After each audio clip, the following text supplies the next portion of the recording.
قرية تقدر تقول عليها الأغرب في العالم. البيوت ما فيهاش بيبان ولا حتى البنوك والصرافات عليها أبواب، والسر مش في كاميرات المراقبة ولا الحراسة اللي موجودة، لكن في قصة غريبة صابت أهل القرية دي ومحدش عارف يتخلص منها. حكاية قرية شاني شنغانابور الهندية، هتعرفوها كلها في الفيديو ده.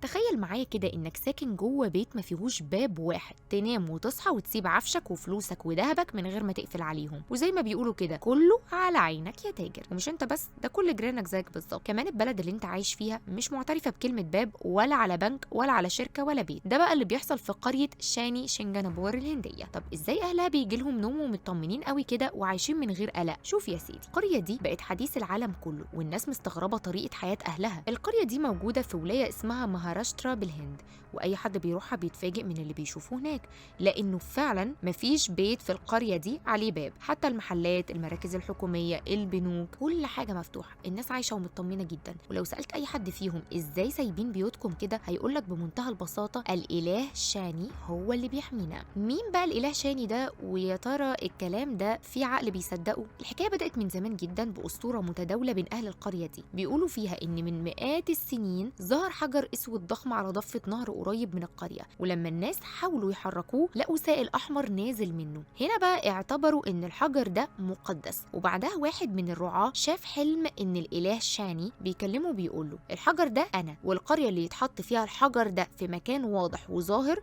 ساعتها هتكون محمية مني، محدش يقدر يسرق منها حاجة أو يعمل فيها أي مشاكل. من يومها الحجر الأسود ده اتحط في القرية واتسمت باسمه شاني شنغانابور، ومن وقتها الناس عايشة من غير إقفال ولا أبواب. وبيقولوا إن أي حد يفكر بس إنه يسرق أو يمد إيده على حاجة مش بتاعته، يا إما بقى بتجيله مشاكل صحية، يا بيجيله حظ وحش يخليه عبرة قدام الناس كلها. الناس هناك مؤمنة بالأسطورة دي لدرجة إنهم مطمنين جدا. الأطفال بيلعبوا في الشوارع، الستات سايبين الذهب بتاعهم في البيوت عادي، والتجار سايبين محلاتهم. مفيش سرقات بتحصل أصلا. أهالي القرية عايشين محترمين، كله بسبب الأسطورة دي، واللي بيعتبروها أقوى من أي قفل ومن أي باب. ده حتى البنوك الكبيرة هناك مشاركة الناس في اللي بيعملوه ده. وهناك تقدر تلاقي أول فرع البنك في العالم بيفتح من غير باب. تخيل تدخل البنك تلاقيه زي بيتك، مفيش حديد ولا أبواب مقفولة، كله مفتوح كأنك داخل سوبر ماركت. الغريب كمان إن القرية دي حرفيا تحولت لمزار سياحي عالمي. آلاف الزوار من كل بلد بيجوا عشان يشوفوا القرية اللي الناس فيها مش محتاجة إقفال، وكل واحد يسمع القصة يرجع مبهور. إزاي أسطورة حجر أسود وقدسية إله قديم قدرت تتحكم في حياة آلاف البشر بالشكل ده؟ اللي يزور القرية دي يحس إنه دخل عالم تاني خالص. الناس عايشة بطمأنينة غريبة كده، مفيش صوت إقفال، مفيش مفاتيح، مفيش حد بيقفل أصلا على نفسه. وكل ده راجع لاعتقادهم إن الإله شاني موجود في كل زاوية من القرية، بيبص ويراقب، وأي حد يفكر يغلط فالعقاب بيجيله لوحده. فقول لنا، هل سمعت عن القرية دي قبل كده؟